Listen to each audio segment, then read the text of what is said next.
یہ حضور سرکار غریب نواز کی بارگاہ کے اندر بیت اللہ خانہ کعبہ کا غلاف جو 8 ذی الحج کے موقع پہ یعنی حج کے موقع پہ حضور سرکار غریب نواز کی بارگاہ میں آستانہ عالیہ کے اندر نکالا جاتا ہے تاکہ تمام جتنے حضور سرکار غریب نواز کے عاشق ہیں جانے والے ہیں وہ سبھی اس خانہ کعبہ کے غلاف کعبہ کی زیارت کر سکیں. حضور سرکار غریب نواز مولا پنجتن پاک کے سب کی حاضری کو قبول و مقبول فرمائیں.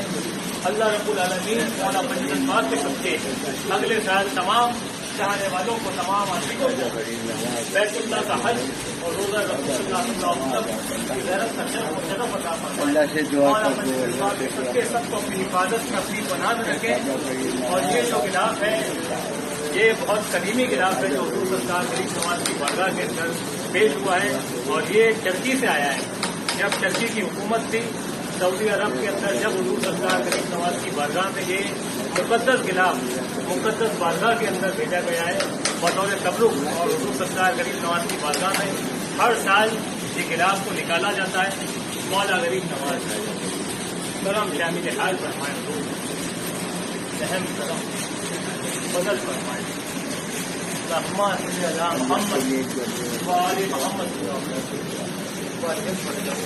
اللہ حضور کرم شامل حال فرمائیے.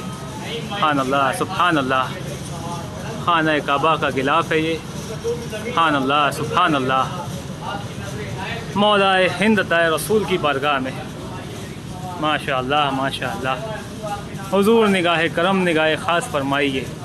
تمام غلامان غلاموں کی حاضری کو قبول بارگاہ فرمائیے. سب کو اپنے دامن پاک کے سائے میں رکھیے.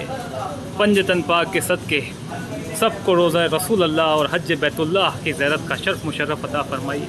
پنجتن پاک کے سائے میں رکھیے. حضور جو اس سال حج کے موقع پہ حج میں نہیں جا سکے اللہ رب العالمین مولا پنجتن پاک کے صدقے حضور سرکار غریب نواز کے صدقے سب کو اگلے سال حج کرنے کی توفیق عطا فرمائیے. کرم کرم کہ تم آلے رسول ہو خواجہ یہ التجائے غریبہ قبول ہو خواجہ. میرے معین میرے مشکل کشا غریب نواز ہر ایک حال میں حاجت رواں غریب نواز. تمام نور سے سرتا پپا غریب نواز. اب اس سے آگے خدا جانے کیا غریب نواز. سبحان اللہ سبحان اللہ. ڈائمنڈ کارپیٹ مالیگاؤں مصطفیٰ بنگار بازار ہول سیل ریٹ میں یہاں پر کارپیٹ